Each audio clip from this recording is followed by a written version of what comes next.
Good afternoon, everybody. Welcome to Connecticut's Old State House. My name is Mariana Garcia. I'm the Public Programs Manager here at the Connecticut's Old State House, and I want to welcome you all to the third and final installment in our Untangling the Tally series, look into the election process.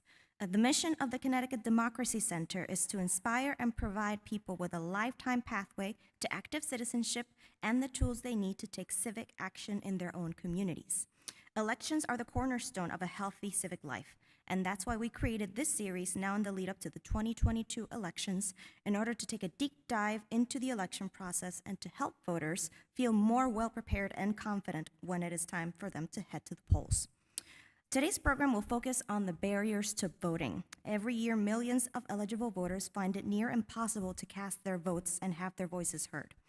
The reasons why this is so are unique to every individual, but our program today will examine some of these barriers and where we can find them here in our state of Connecticut. We have a wonderful panel of experts here to talk to us about these barriers to voting. But before that, let me introduce you to our moderator for today, Val Ramos, who is the Director of Strategic Alliance and the Equity Officer at Everyday Democracy since December 2010. He also coordinates the Connecticut Civic Health Project, working with a strong advisory group. Previously, Val served as Director of Constituent Affairs for Connecticut State Secretary of the State Susan Bysowitz, where he handled constituent outreach and services, public policy research and legislative affairs, minority business development projects, and Latino voter outreach. Val has also has extensive expertise in the fields of public and higher education and arts programming and advocacy, and has served on over 25 community and leadership boards. Before we start the program, I hope that everybody watching online is able to post their questions on the comment section, and everybody here in person, if you have a question, hold those to the very end, and I will come to you with a mic so you can ask our speakers their questions. And now, without further ado, barriers to voting with Val Ramos. Thank you, Mariana. Gracias. And welcome, everyone. I'm very pleased to be here again. I've been here at the Old State House for many, many times, and it's always great to be here and to be part of the programming, the excellent programming that the Connecticut Democracy Center and Old State House do. So before I start, I want to share with you some information that I think lays out the context for this panel discussion. A study published in January of 2022 by the Brennan Center for Justice documented how certain state voting rules and practices have made voter participation disproportionately difficult for Black, Indigenous, and other people of color. This includes strict voter ID laws, all closings or consolidations, and actually purging voters from the voter rolls. As we know, that has happened in many states, especially in the South, but other states in the United States as well. Now, the study also found that the racial turnout gap grew when states enacted strict voter ID laws, and also that this persisted even after the laws were repealed. An earlier study, also by the Brennan Center in 2020, found that voters of color around the country reported longer wait times and lines in the 2018 midterms than their counterparts in the suburbs. As we know, Connecticut is no exception.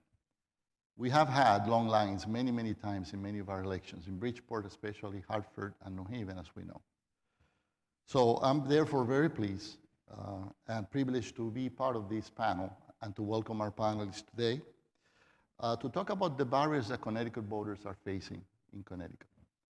And to start our panel discussion, I would like to ask each of the panelists to talk for no more than 3 minutes, introduce yourself, and say a few words about the organization that you work with and how that organization is advancing voter engagement and voter participation in Connecticut.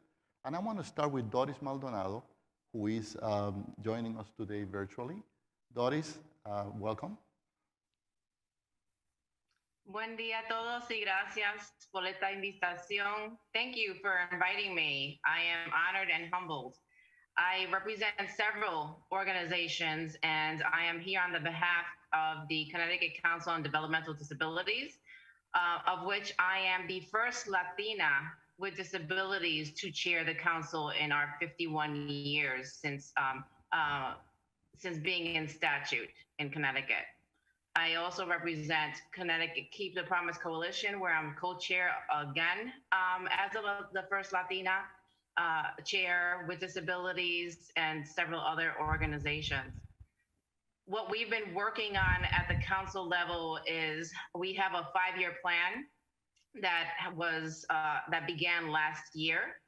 And in that 5-year plan, we are intentionally looking into and not reaching out. It's not only reaching out, is actually engaging communities, BIPOC communities, marginalized communities, the marginalized of the marginalized, which are those of us with disabilities in the marginalized communities, to reach out and see what they need, what they want. We need to hear their voices, not assume and assumptions. COVID came about and destroyed that for many of us. So we have been intentional in that engagement, asking and having community conversations with our leaders and our trusted messengers throughout the state. So many of our organizations have done that. Keep the Promise Coalition has led a training.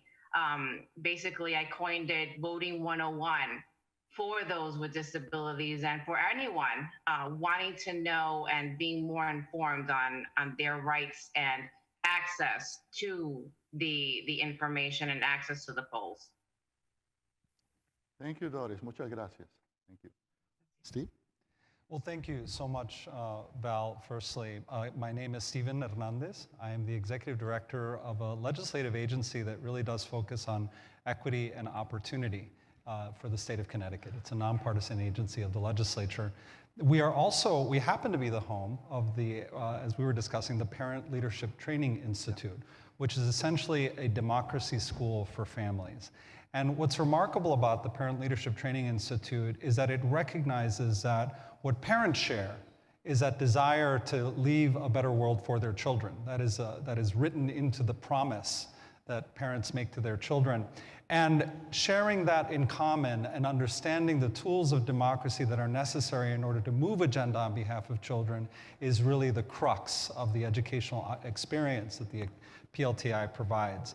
Another way in which the Commission promotes civic engagement is that we do, of course, understand that this is a representative democracy, but that does not mean that the direct voice and the lived experience of people shouldn't be at every single table where decisions are being made about them. So that's a little bit about what we do. We also, of course, advise the legislature in both chambers in a nonpartisan way on issues that impact families.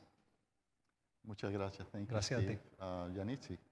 Yes, thank you very much for having me. It's a great privilege to be amongst such great panel and also here live with the audience. My name is Yanidsi Vélez. I'm the New England Regional Director at Hispanic Federation. The Hispanic Federation is a national nonprofit organization that empowers and advances the Latino community. Here in the state of Connecticut, most recently, we have been working in empowering other BIPOC organizations as well. And specifically around the civic engagement work that we do, it's very intrinsic with every single core of our programs. We provide direct services, capacity building trainings and development for nonprofit organizations, and also advocacy.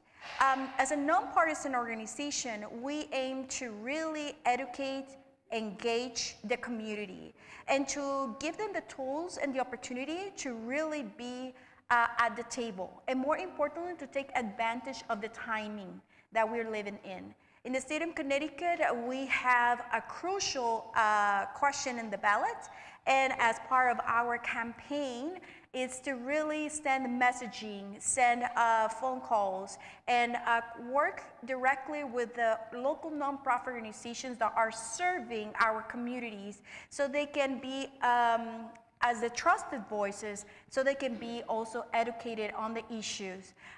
For us, it's a great privilege to be one of those trusted voices within the community. We are recognized at the national level state level, and regional level. And for us, it's really to make sure that everyone gets out to vote in the midterm elections and in the presidential elections. Thank you, Yanidsi. Gracias. Joe. Thank you so much. Buenos dias. Buenos dias. Appreciate being here. So I am a social studies teacher at the moment, and before I forget, I promised my students I'd give them a shout out. So hi to E.O. Smith High School, and if the kids are watching right now on their phones, put them away if you're in class. But I've been teaching for 13 years, and before I was a teacher, and I should say that I've been a civics teacher for almost the entirety of that time teaching. But before I was a teacher, I was very passionate around politics, political science major at UConn, and after I graduated from UConn, I took on a role as the UConn College Democrats campus coordinator, and my job was to register students to vote. So we were going through and we knocked on something like 12,000 student dorm rooms to register voters. It seemed like it was going to be a close election. We didn't realize how close it would be. It came down to 93 or 83 votes. Who's counting, right? It was a very close election, so that was very exciting and sort of reinforced my passion for civic engagement. And then later on, I went to work at the state capitol for a couple of years, and I ended up working in the Senate President Pro Tem's office. So certainly a lot of connection there. Thank you, Joe. I actually remember meeting Donald Williams when I used to work for Secretary of the State, Susan Vice, then Secretary of the State, Susan Vice. Thank you. So let's start this conversation. I think one thing I want to mention is that in 2022, the cost of voting index, which by the way, I had not heard of this academic study. So I learned something new. Every day you learn something new. It's a nonpartisan academic study that analyzes the effort required to cast a ballot in each state, right? And Connecticut ranks number 30 in the nation, number 30. This study takes many factors into consideration, including ease of voter registration and average time spent waiting in line at the polls. That's probably one of the reasons why Connecticut didn't do so well, right? Despite this, a record 1.86 million Connecticut residents voted in the 2020 election, right? Nearly 80% of registered voters in the state. So I have a question for Yanidsi, and maybe Steve, you can also join in the answer. From your perspective, Yanidsi, why is Connecticut in the bottom half for how hard it is to vote here? And the second question is, anything you would like, I'll ask Steve the same question. Yanidsi.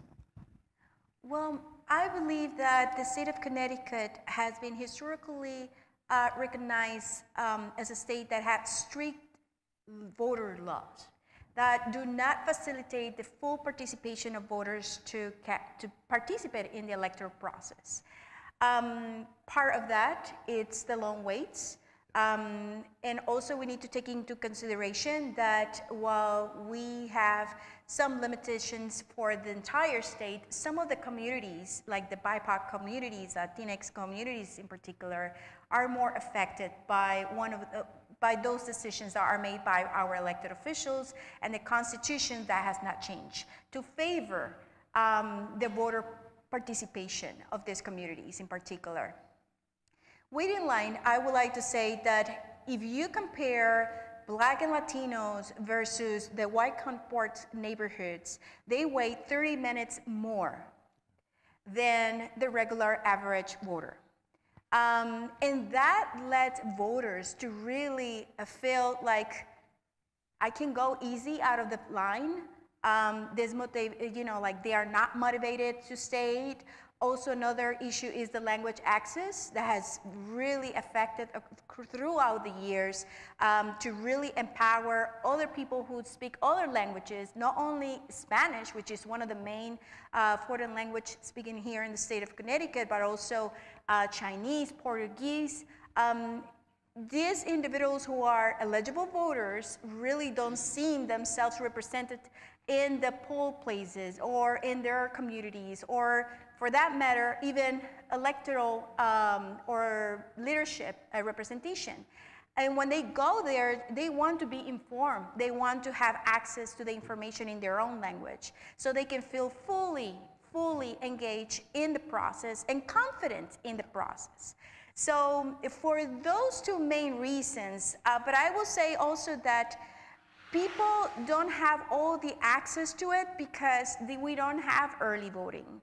And I'm sure that we will talk more about that, I hope so, because really that's one of the things that is affecting our communities in particular to go in larger numbers to turn out to vote.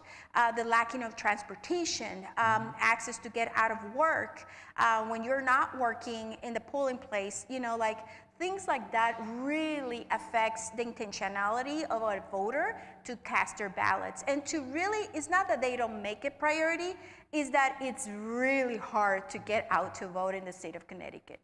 Absolutely. Thank you, Yanidsi. Steve, you want to add anything? I really appreciate the distinction that you drew between the structural barriers to voting, which are, you know, are myriad, but also the real honest to goodness question I think people ask, why does it matter to me? Why should I be engaged? And what we realize by asking that question is voting and the act of voting is should be and is the culmination of a series of relationships that happen throughout the life and the year of a person. And if that person feels disengaged, that they have difficulty reaching their elected officials on any given day, if they don't have the ability to carve out part of their day, right, to engage civically because of all the pressures that they may be experiencing, the question inevitably comes to, why does it matter to me? How am I going to make a difference? And that commitment to why it matters to you and the commitment of removing structural barriers is a commitment that policymakers need to make first and foremostly, and everything else, right? The safety, the integrity, all of those things follow. First and foremostly is a commitment to access. Thank you, Steve. I want to give Doris the opportunity to maybe add some comments on that. Doris? Thank you very much. Overall in the U.S., voter turnout in 2022 decreased lower than 7% for voters with disabilities than voters without disabilities. Access, inclusion, and transportation. In the middle of a pandemic, we've always had transportation issues. We face discrimination biases, and we're ostracized because of our disabilities and further ostracized if we're from a marginalized community. We remain the marginalized of the marginalized. This administration has not only discriminated against and unfairly burdened individuals with disabilities, but it perpetuates discrimination against people with disabilities, as experienced with COVID, when our people were refused entry into medical facilities with our caregivers at PCAs. We were then afforded the opportunity of receiving the vaccine, and against CDC guidelines and the ADA, this administration changed their minds the days before and denied access to people with disabilities and those immunocompromised. We feel rightfully disenfranchised. I've witnessed leaders boasting about institutionalization despite its inefficiency and failure to serve individuals with an equal right to live successfully in a community setting. Do your legislators have experiences with disabled peers? Mine don't. President Roosevelt became disabled with polio and was generally photographed from above the waist to avoid that stigma then. What is compelling us now, if we are not reflected by the leadership we vote to empower? Thank you so much, Doris. Obviously, we have already addressed many of the barriers. And one thing that we've all noticed is that there are people who always don't understand why people of color turn out to vote. And we talked about some of the barriers here. Any other barriers that you think? And I know, Joe, you're going to talk about civics education later on, but you want to talk a little bit about that right now as a barrier, and then later you'll elaborate more? Sure. I work in a social studies department, and so I look at this issue through a history lens too. And I got here a little bit early, and I was walking through Hartford, and I walked down to the statue of Abraham Lincoln shaking the hand of Harriet Beecher Stowe, and it reminded me that it wasn't that long ago in the scope of history that we fought a civil war over, ultimately this issue of equality and how we look at it. And I think that ripples that ripples through history, and I don't think the issues of that war were settled when the war ended, right? So I think we're still dealing with this legacy in history. You know, I also think the question was a really good one that you know, in order for people to vote, or the point was a really good one, that in order for people to vote, they have to be motivated to vote. So education plays an absolutely critical role there. And that's why I'm really proud that Connecticut has mandated civics education. I think we're going to get to this more later, but we require all of our students to have at least a half credit, a half a year of civics education before they graduate. Very important to give students a reason to vote, to understand what their role is in our democracy. Yes, and that was passed, I believe, in 2015, right? I think that's right. 2014. Yeah. And clearly, I mean, one of the things that I've noticed over the years working with the Civic Health Project, for example, and others, Sally Whipple is a member of the Civic Health Project, is that for communities of color, civics learning has not been, there hasn't been a lot of opportunities for civics learning for people, students of color in Connecticut. And I think that that's a disparity that is inherent, has been inherent systematically because of the focus on, especially for students of color, on reading and writing and math, of course, bringing up, you know, sort of narrowing the achievement gap, right? But there's always a price to pay, and unfortunately for these children, civics education has been something that they have had to pay, you know, a price they've had to pay for that. So thanks. I know you'll talk more about that later, of course. But let me turn now to bilingual, you know, to language access and information in different languages, because you mentioned that, Yanidsi. And one thing that you probably know is that in 2020, the U.S. Bureau of the Census notified 10 Connecticut towns and cities that they had to provide bilingual voting assistance to those who need it because the population met the minimum requirements of non-native English-speaking voters to make it a requirement, right? So why is this necessary? Why is it so important for the state to provide language assistance to non-English speakers? Well, because it is essential, a pathway to full voter participation. When we see the population that has grown in the state of Connecticut from the Latino community and other minority groups, without a doubt, we need to make sure that citizens, US citizens, who would not necessarily feel comfortable you know, with the English language as the first language to read, to understand, to really carve the information to that makes sense to them, and then be able to cast their ballot with a full conscience. It is important that we provide not only language access, but the correct language access. I mean, Spanish or Spanish from Spain is not the same from the Caribbean. It needs to be cultural competent, really need to have a sense of intentionality behind it. I, per se, come from Puerto Rico, born and raised, and I have been here for around 17 years. For the first 15 years, my work was actually register people to vote, educate them, to help them to become citizens, US citizens. And what I really learned is that people love this country. People are committed to the future of this country and the future of their family.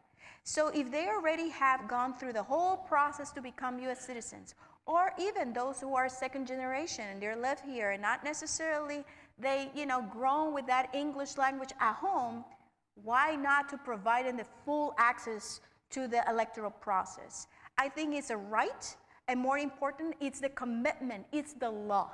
And that's why that must continue to be a priority for every state. And more importantly, this time, in 2022, we're talking, and where there is so much digital and technical opportunities to provide language access in so many ways. Thank you, Yanidsi. And Steve, you're the executive director of the Connecticut Women's, Children, Seniors, Equity and Opportunity. Did I get it right? Yes, you did. Commission, okay.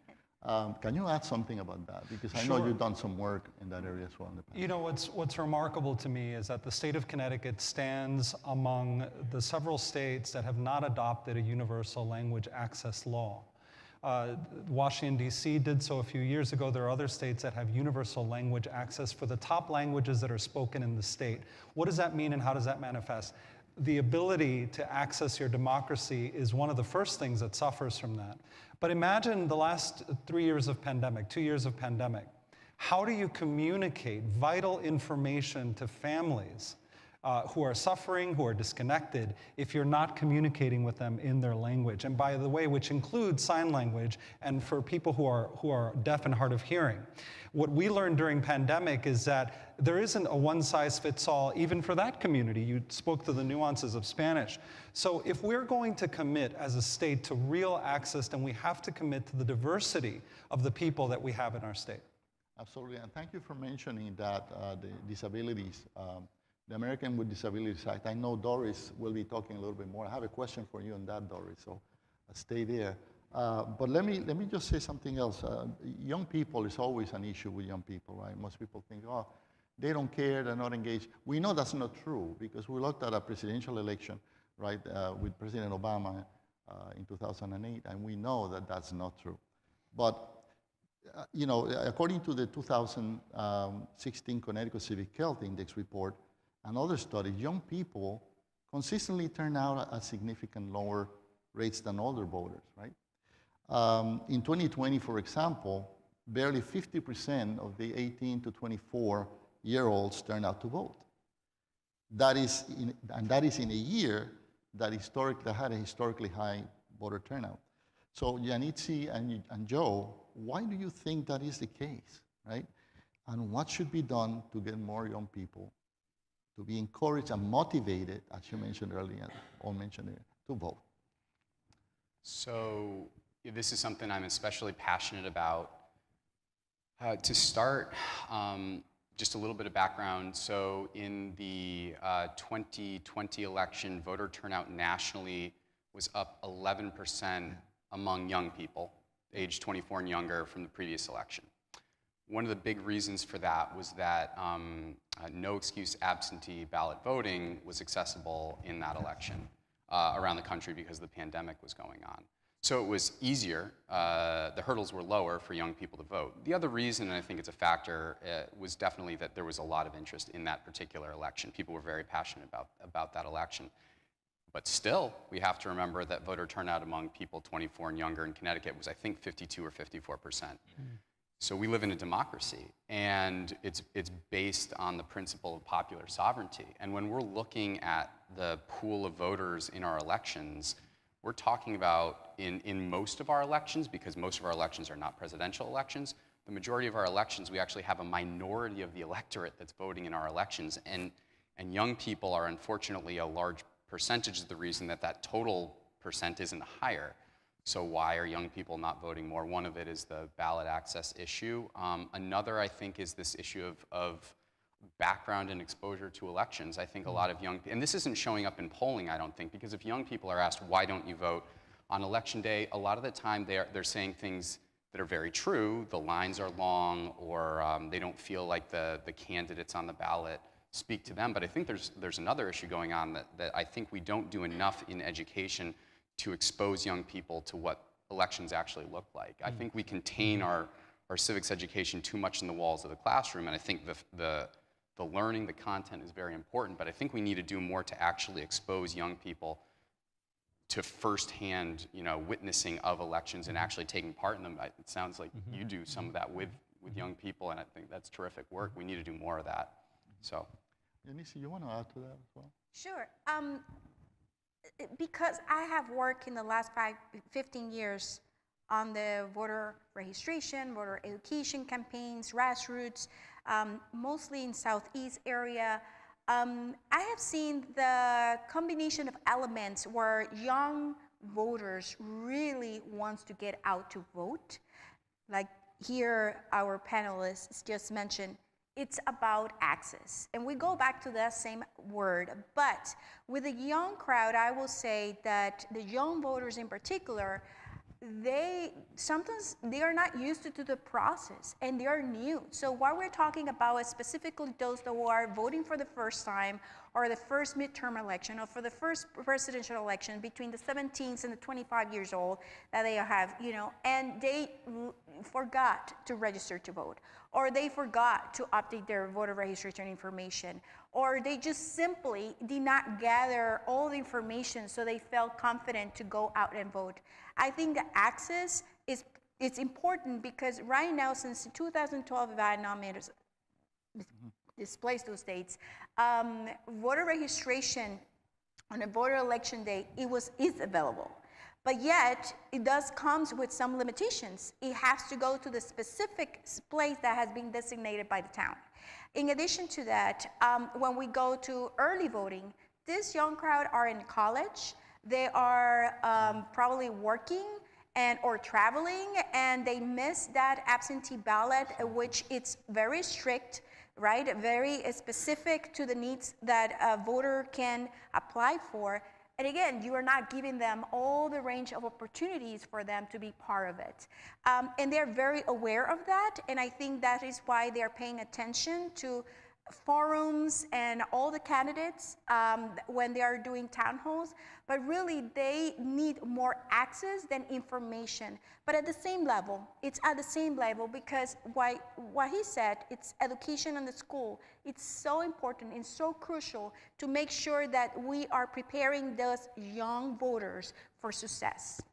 Absolutely. Steve, one of the things that I know you've been very interested in is in the fact, the demographics of communities of color, Latino community, but others. The fact that in the Latino community, for example, it's one of the youngest, right, demographically, and there are other communities that are as well. So the question about voter education, civic engagement, and all that is relevant. Can you add something about that? The close sibling to civic engagement is leadership. And one thing that we deny young people, perhaps because of muscle memory, but also because of a lack of trust, are opportunities to lead, even before they are enfranchised with the ability to vote. What's remarkable about young people is this moment when young people access the tools of leadership and the notion of leadership, the ability to lead, right? The trust in leadership. They do it. And they lead on things that they're passionate about. And they're not all passionate about the same thing, but they do lead. And that's what's remarkable. So trust young people to lead, and they will understand that civic engagement starts way before they're enfranchised to vote. They will be eager to vote when the time comes. But also that access, when you talk about the younger demographics of emerging populations in the state, I have to say the same thing. There is a muscle memory to leadership that when you and I look on a screen or we look at the halls of power and decision making, there's a muscle memory even in our own eyes to what we expect to see, right? Where are the leaders from? What is their pedigree? Whatever it is that you call that. What is their education? We need to expand our muscle memory so that we start seeing more and more diversity among our expectations of the leaders that are at the head of the table. That diversity has to be demographic, linguistic, so that we commit to leadership in ways that we haven't expected ourselves to in the past. Absolutely. So it's a lot of factors. The mentoring also is important, and also young people seeing young candidates also, because they usually see these older people, not to criticize them. Joe, you want to add something? Yes, sure. Yeah, I think that's such an important point, and I think civics education is a perfect opportunity for that, and I think to some extent we're missing that opportunity right now. And I think, so just as an example, one of the assignments I give my students every year is a Civics in Action project, and they actually have to go out and experience democracy at some level. I think that's not happening often enough, and I think one of the reasons for that is there's concern on the part of either teachers or parents that that's risky business, that maybe you're crossing the line a little bit if you're a teacher and you're asking your students to go and participate. I think, on the contrary, we need our students to become leaders at an early age, and civics education doesn't mean it has to be partisan activity. So when I ask my students to be involved in civic education, I'm asking them to go take part as a leader in their community. And I totally agree with what you said about young people. Young people are incredible, and if you put the bar high in front of them, they will jump to meet it. And so one of the things my students led a couple years ago was a debate between two candidates running for the House of Representatives and then 2 years later for state Senate. The students collaborated with the League of Women Voters. They met regularly after school. They invited the candidates in. They came up with the questions, and they hosted a debate in front of 100 members of the community. Those students are going to be voters, and they're really passionate about the process now. It's an incredible opportunity, and they were freshmen. These are freshmen, and they were totally in charge. We need to do more of that. I think one thing I just want to add to this is I believe nationally there's not a single state that mandates in their curriculum experiential learning in civics education. I'd like Connecticut to be the first. We should have experiential learning. It should be part of the process, and I think we can raise the bar that way. And it's part of what you said, Steve, about muscle memory, to getting used to being exposed to civic engagement as an important part of your life. I want to invite Doris, if you want to add something, Doris. Yes, I also co-taught as a teacher civics, and I'll dip into that in the next question. But how do our youth see themselves included and directly impacted besides the latest social media trend? We have in Connecticut CT Casa, which is Kids as Self-Advocates. These are youth from 13 to 26 with disabilities that learn about their rights and responsibilities and how to become self-advocates.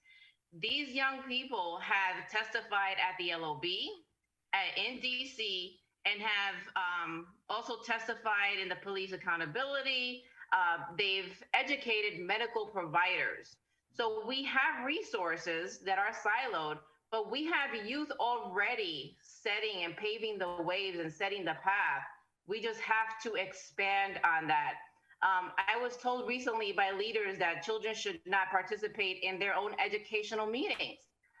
Children of all abilities can communicate, and it's essential to empower them and their voice so that they grow aware of their choice. It's the law. I've taken my children since they were the age of 5. I have a 5-year-old that just went with me to vote and register recently. And it's especially significant if we are voting at their schools, at their districts, so that they can make that connection and include them in their own school meetings, empower their voice. And at the IEP, at the PPT, at the 504, at the parent-teacher conferences, it's the law. And so allow them to do so, invite them to do so. Culturally, as a first-generation Puerto Rican, I was taught that children should be seen and not heard. And I've done the contrary with my children. They have been involved in their educational careers, in their political careers, and they've learned the difference between civic responsibility and privilege. And it's essential to do that. Thank you, Doris. Before we move from this topic, Joe, just a question. How does Connecticut compare to other states in terms of civics education? I think I know the answer, but I want you to elaborate on that, please. I hope I have the numbers right. I think there's 9 states in the country that require a full year of civics education in order to graduate. I believe there's something like 31 that require a half year. Connecticut's one of those states that requires a half year of civics education in order to graduate. And then the other 10 states don't have a requirement. That doesn't mean they're not doing it. At the local level, they might be, but they might not. And that was the case for Connecticut until around 2014. And the previous Secretary of State, Denise Merrill, was actually one of the big proponents of that civics education that became law, which was a great step forward for young people. So Connecticut is definitely there. I think what Connecticut needs to do more of is, I guess here's sort of the change that I would like to see. I work in a social studies department, and in order to be certified and teach in a social studies department, you have to have a history degree. But I think to teach, and I don't think someone with a history degree can't teach a civics course effectively, but why aren't we allowing college graduates with a political science degree to be teachers of civics?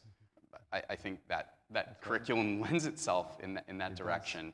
So I would like to see more opportunity for a larger number of people who have background in politics to be able to be in the classroom teaching. I think that would be a great step forward, and personally. I think if you think about all the things you really cover in a good civics class, founding documents and the Justice Department, the Constitution, important Supreme Court cases through history, the way the legislative branch works, how a bill becomes a law. You start talking about all that and media literacy, which I think even more today than ever has to be part of civics education. Covering that in a half a year is a lot to ask, and so I think I would love to see more of a civics requirement, either a year or build it into other courses, but I think that's where we have room to grow. And also with the civics in action style learning as well, because I think the content has to be there, definitely. People have to know their democracy, but I think they also have to experience it. Engage it. Yes, and I think there has to be more of a push for that. I'm glad you mentioned that, Joe, because I've had many conversations with my friend Stephen Armstrong, as I'm sure you know him. He's the coordinator for social studies for Connecticut, and he's a member of the Civic Health Advisor Group. And two things he said is, one is that the curriculum needs to be more open to action civics or hands-on civic. But also he talked about how in many places in Connecticut, teachers are afraid to teach on the presidential election, especially the 2016 election, because of what was going on with the campaigns, right? And so what advice would you give to teachers and to parents also, because parents have a lot of influence on that, so that they understand that it's so important for young people to be aware of and understand that talking about elections doesn't have to be partisan. It can be just learning about it. So a lot to say here. So first, Stephen Armstrong is amazing. Yeah. We're lucky to have him in Connecticut. We are. And he has been a big proponent of the Red, White, and Blue Schools program. The Red, White, and Blue Schools program is a collaboration between the State Department of Education and the Secretary of State's office, and what they do is the Connecticut Democracy Center. And the Connecticut of course. And what they do is they network with teachers all throughout the state to sort of create a healthy competition between schools around teaching civics education. I just got an email from the State Department about an upcoming opportunity to work for with the Red, White, and Blue Schools program. That's amazing. We need more of that. And I should also say, thinking here also about Doris's comment about bringing young people to vote. Yeah. My wife is here today. We just brought our 5-year-old to go and vote too. So I love that we're exactly. So that's terrific, and I think we have to encourage parents to encourage their young people to go to the polls and vote as well. But I'm trying to circle back to the question you had also had was about teacher being afraid to. Yeah, that's a really challenging issue. I've heard, I feel really lucky because I teach at a school where my department head, my principal, they really encourage me to push the civics in action work that I do, the experiential learning. But I know that's not the case at every school. I think the advice that I'd give, to parents is reach out to your civics teachers and encourage them to do that sort of work and support them when they're doing it. I think the advice that I'd give to teachers is that I think it helps to be proactive and transparent. So if you know that you want to implement like a civic activity in your classroom, reach out to your administration ahead of time, let them know why you're doing it, let them know how it connects to the curriculum. And similarly with parents, let them know the reason for the work that you're doing, and be clear that it's not because it's partisan work. We're not trying to impart a political perspective with our students.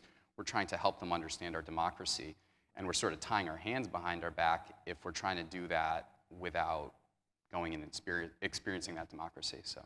Yeah, I think you're absolutely right. I think parents play a key role because some parents are going to be going to the teachers and complaining, why are you teaching about this or that? If you have parents who say the opposite, then that's a way of supporting teachers so that they are not only hearing the negative, but they're also hearing the positive. And school districts will pay attention to that. If they only hear about parents who are complaining about how we shouldn't teach this in the classroom and not the other message, they're going to listen to that message, right? So I think that that's important. We're getting close to the end, I think. But I do have one more question to ask Doris, because I think this is an important topic. How do we provide access to people with challenges and disabilities? And one thing is, unless people have a relative or a close friend who has a disability or a physical, emotional, mental challenge, most Connecticut residents don't know they know very little, or they don't know enough about the voting laws, right, that protect and provide for voters with disabilities. And I have a question for you, Doris. What are some unique hurdles that people with disabilities in Connecticut face, and what laws exist to protect them? And then how does Connecticut compare with other states on that?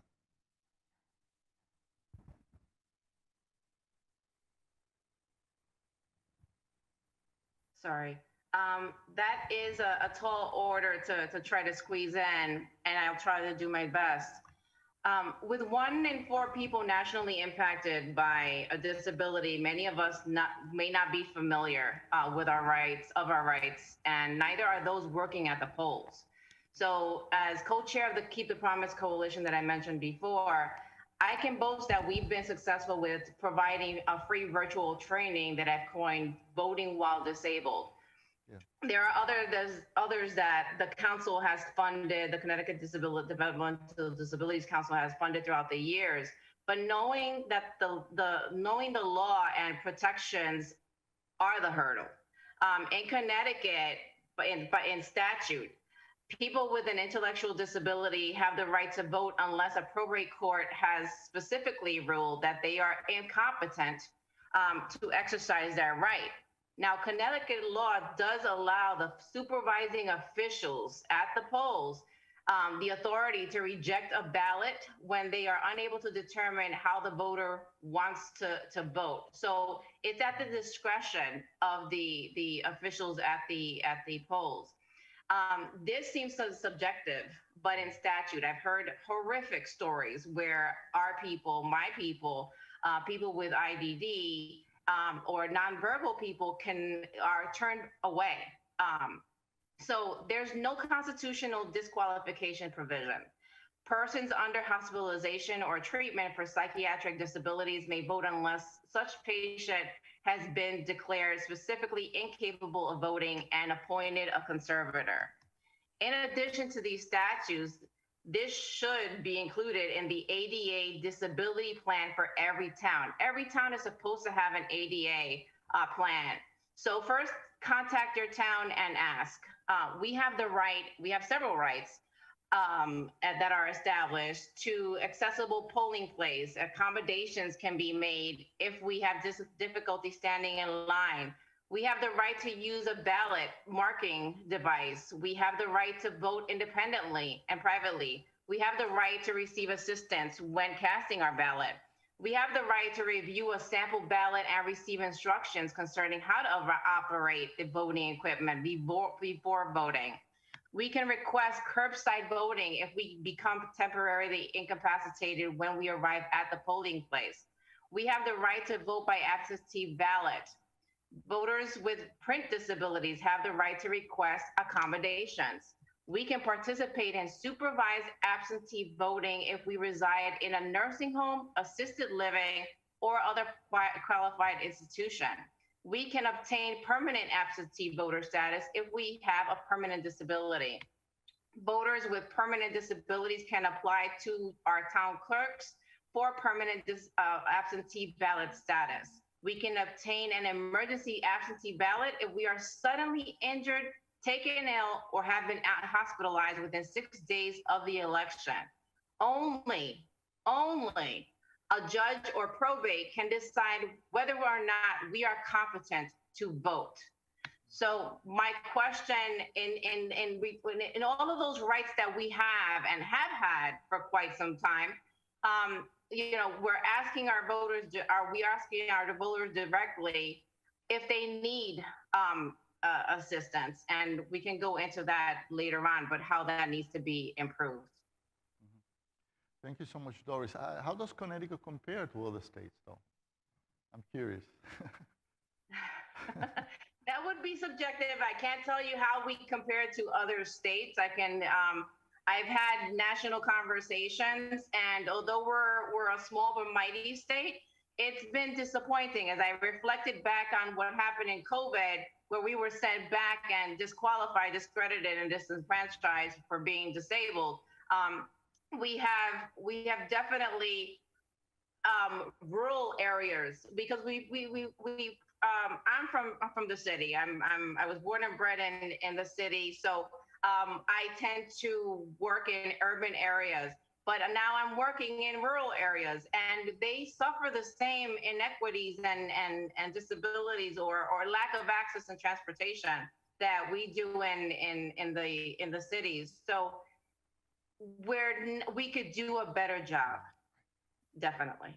That's what I thought. Thank you so much, Doris. We're getting close to the end of the panel. I do have one question, one final question for each of the panelists. Why is voting so important to the health of our democracy? Steve. You know, as a federal republic, we actually are, by agreement, a collection of democracies.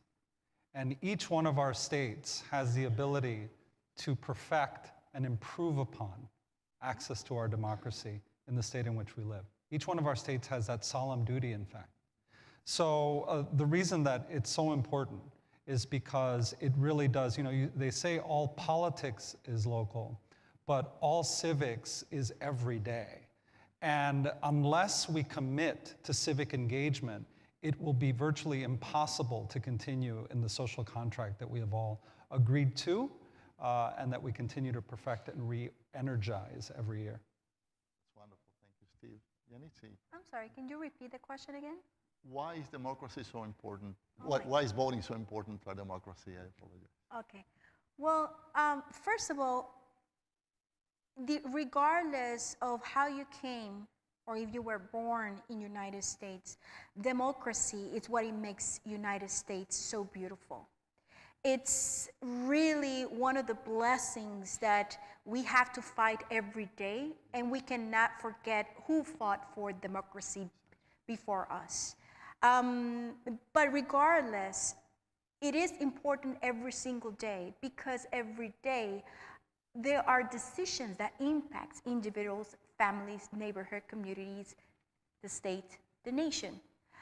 And we need to be aware of those changes. We need to be aware and be part of those decisions. We cannot sit on the sidelines and wait for things to happen and then react to it. So civics and democracy, like Stephen said, you know, somehow it's intrinsic with everything that we do and for everything that we work for. And it's important that we need to provide the installments in our children and future generation so they value the work and also protect their future through that. Because it's a system that ensures the opportunity for everyone to have a right to raise their voice and to be heard. Gracias. Thank you, Yanidsi. Joe. Yeah, so we are a government of, for, and by the people. And in order for that government to flourish, we have to have participation from the citizenry. And one of the things that hasn't come up at all yet in the discussion is making sure that our citizens are informed voters. Of course, education is the purpose of that, but not only do we need to go beyond just voting, but we need to make sure that we have informed voters. And so literacy in our democracy is really important to that. But certainly the problems that we're facing today are solvable, but only if we're participating at high levels in a thoughtful way. Exactly, informed. Doris. Because it's the law. Black, Indigenous, and people of color, disabled people, and older adults have historically experienced and continue to experience systemic discriminations. We face pervasive negative biases and inaccurate assumptions about our viability, value, quality of life, capacity to communicate and make decisions. There's a tendency to group all persons who experience disability as if we were members of a homogenous group, and we're not. The council has empowered self-direction, self-determination, and person-centered services so that we may enter the workforce and any force in meaningful and gratifying employment as individuals living with inalienable rights to live life, liberty, and the pursuit of felicidad in our own homes and communities. There's nothing about us without us, and nada sobre nosotros, And I wanted to conclude my testimony today and quoting Justice Sonia Sotomayor. There are uses to adversity, and they don't reveal themselves until tested. Whether it's serious illness, financial hardship, or the simple constraint of parents who speak limited English, difficulty can tap unexpected strengths. We need to be united once again. Thank you. Thank you, Doris. Thank you very much. Before I again thank the panelists, I just want to mention how important it is, and you mentioned to be informed as a voter.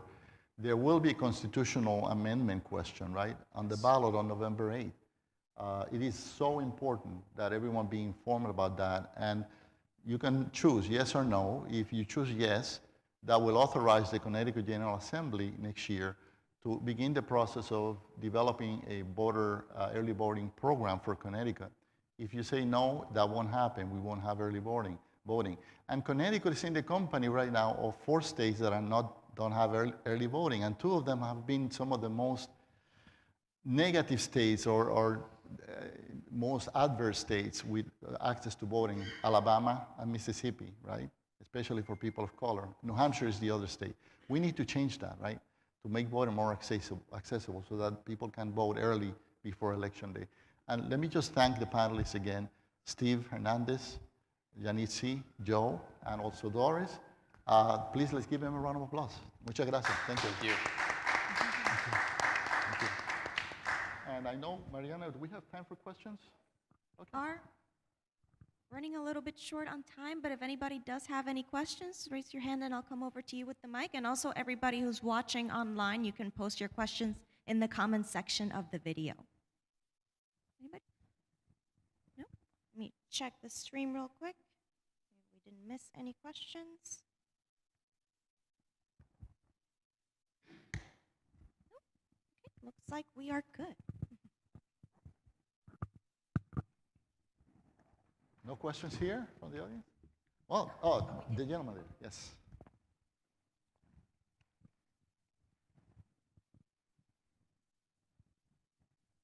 Thank you. I wouldn't want to waste this beautiful venue if we have a few minutes.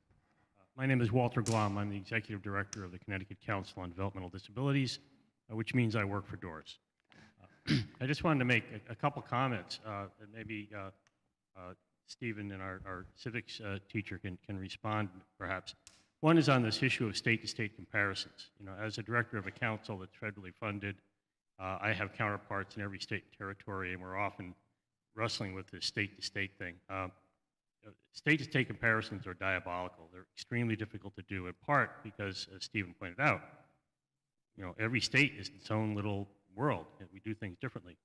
But on this issue, I would, and we just simply don't have a lot of the data, as Doris, I think, said.